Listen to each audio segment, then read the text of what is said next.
Thanks for talking to me. Oh my goodness. Do you live in a nightclub? Yeah, exactly. This is my Twitch stream. You know what? I live in a studio apartment, so I figured since I've been doing all this streaming, that I needed to make it look nice, so that I just bought some LED lights and tried to I light it see like it's that. Tron. It's magical. And it's on Alexa. So if I could say, Alexa, can I get some serious lighting, please? Oh, what else can Alexa do? That's basically it. I've interviewed a bunch of comedians at this point. I think you're number like 35, and Wow. none of them have been magicians. So Nice. please tell me how you got into that, how that became comedy, and then became the magical hybrid of comedy and magic that you do. Awesome. Yeah. I mean, when I was like 5 years old, my dad showed me a magic trick. So he had me pick a card and then he riffled the deck next to his ear and the deck told him what my card was. And I could not figure it out and he would not tell me. So I was like, I need to know this. So I think I went to like the library and I begged him to tell me. And that really started off this journey into figuring out like what magic was and how it worked. And then I got a Hanukkah magic set that had like its own little stage built in. So you could turn the case the tricks came in into like a little stage. So I do little magic shows. So I was definitely like the magic kid. And then when I got to college, I was in a fraternity. It was the only club at Harvard that would accept me. I tried out for everything. Because when you get to Harvard, you think, oh, I was the editor-in-chief of the newspaper and the yearbook. I'll be on both. And then you realize that every single student there was also the editor-in-chief of their yearbook and newspaper. Right. Yeah. So API is the Jewish fraternity. So they were like, are you Jewish? And I was like, yes. And they're like, you're in. I was like, great. So one of the frat brothers called me up and said, hey, I do a stand-up show at the end of every spring semester. Do you want to do magic in it? I said, can I try some jokes? Like, I've never done that. That could be a fun thing to try. And I remember doing it and it like blew my mind because up until that point, when I was doing magic, generally you have to be very clean and family friendly. There's a lot of kids come to magic shows. Right. And I'd been interning every Tuesday at the Mystery Lounge, which was at the third floor of a Chinese restaurant in Harvard Square. So every Tuesday I would sneak out of my dorm. Not even a second. Yeah, it was the third floor. It was like in the attic. That was the joke. The guy who owns it, Rick Jenkins, who's like the sweetest. He's the best. But he'd always joke that the Chinese don't even know we're there. So we would literally pack up all the chairs and tables at the end of the show, and it would turn back into like this empty third floor attic of a Chinese restaurant. You're like traveling gypsies. Yeah, exactly. I interned for Mad Magazine, and that summer. Did you get to make Spy versus Spies? So Spy versus Spy I never did, but I did get to help out with the wording of a fold-in, which was like a dream come true. We would help out. I would get on there would be a phone on speaker in the middle of the room and we'd throw ideas out. So that was really, really fun. And if you've seen the Simpsons episode where Bart goes to Mad Magazine and it's literally like this loony place. It's basically, that's exactly what it is. Like people are like, is it like the Simpsons? It can't be that fun. It's more fun.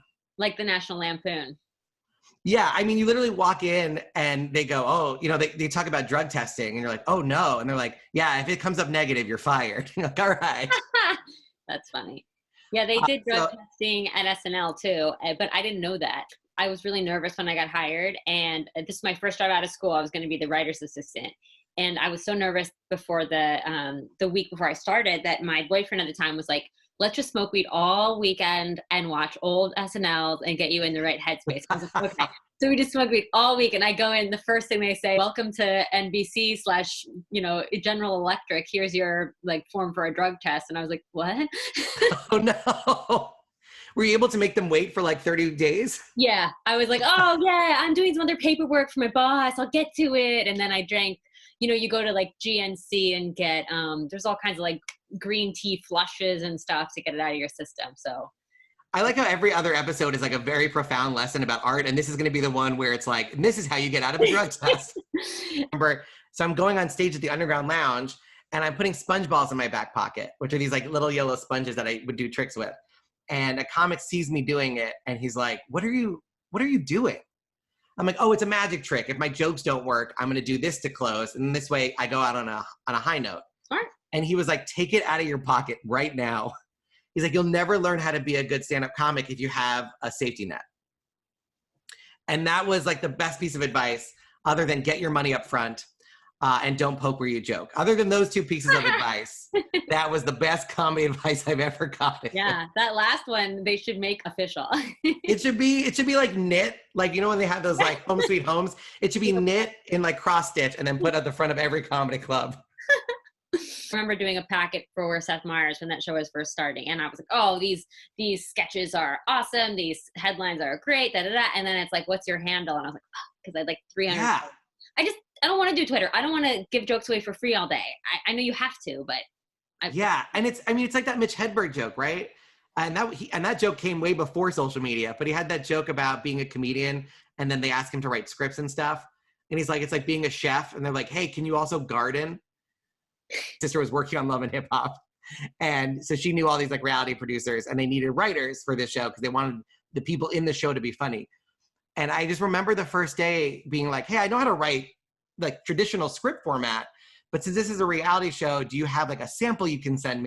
And one of the people on the staff was like, oh yeah, I'll send you one. And they just sent me Duck Dynasty. And I was like, wait, what? That's scripted? Like, she sent me the script. I don't know if I can say this, but you know what? Screw it. I'm not going to ever be writing for Duck Dynasty. So they just sent me the script, and I was like, Jesus. And, you know, even the on the flies, so like when they talk straight to camera, I'm like, man, that was crazy. Those are OTFs, they're on the flies. Those were also in the script. I was like, this oh my God, so it's the office, wild. basically. So between Harvard and the Magic Castle, what is harder to get into? What's more exclusive? The Magic Castle was way easier for me, for sure. Although I also got into Harvard with a magic trick. So I think it was a similar process. Cheating on your SATs? Well, no, my essay was about magic, and my essay started with a magic trick. So there was a grid at the top of random words. And the first paragraph was like, yeah, put your finger anywhere you want, and then kind of move it left or right. And just gave them instructions that made it feel like they could move their finger wherever they wanted. And then the final thing was I told them where their finger ended up. So you wrote an experiential essay in 2004. I mean, that's very ahead of the times. Yeah, I mean, my birthday party in like 2005 was essentially like an escape room before escape rooms were cool. So I feel like I was ahead. For sure. I mean, you should get into tech. It seems like you really see the trends. I know. I really miss my calling. I'm yeah. just doing comedy and magic out here, and I should be on Silicon Valley. I always love that because some of the ideas for some of those apps are so like, what about Uber but for cats? And you're like, that's all you had to do for $1 billion? And you never know if it's so dumb or just so dumb it's gonna work. Right, exactly. And half those guys are like, yeah, we didn't even know if it would work. They gave us $1 billion, so we're like, we might as well try. I mean, I guess there is a similar, comics will go on stage and try stuff knowing that it might fail. Right. And Silicon Valley entrepreneurs do it on just a giant scale. Exclusively magic or exclusively comedy, which would you choose? So either way, if I chose, I would definitely end up miserable. But wow. I mean, I do think the show that I tour with, the Harrison Greenbaum What Just Happened show, that show is really a hybrid of stand-up and magic. It really feels, I try to make sure that it has true stand-up in it. It has a stand-up rhythm. All the jokes are original, which not many magic acts can say that. And then the magic also is original, which also not a lot of magic acts can say that. So I think that show, maybe if I was allowed to do that, I could, God, it's so hard. It would be like choosing between children. It would be the ultimate Sophie's Choice for me. But I think in that movie, doesn't she choose one? I don't know. I haven't seen it. She does choose one. That's right. Wait, are you the Nazi in this? Is that what's happening? I'm the blonde one. I should have known. Oh, man. I noticed you say trick and not illusion. And Joe Blue says you have to say illusion because trick is what a whore does for money. Right. So why is it okay to say trick? Or it's fine. It is totally okay to say tricks. In my mind, so there's different kinds of magic.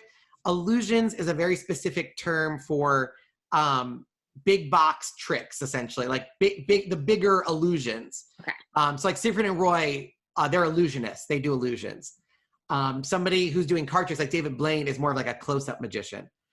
So fun fact, I signed an NDA, so I can't say which one. So I'm a writer. That's how I make my living, right? So, and sometimes I get called in for like really random jobs. So one of them was to ghost write the memoir. And I was, when I was prepping the interview, because I don't know anything about magic, not to the degree that I could write in the voice of a of a famous illusionist, right?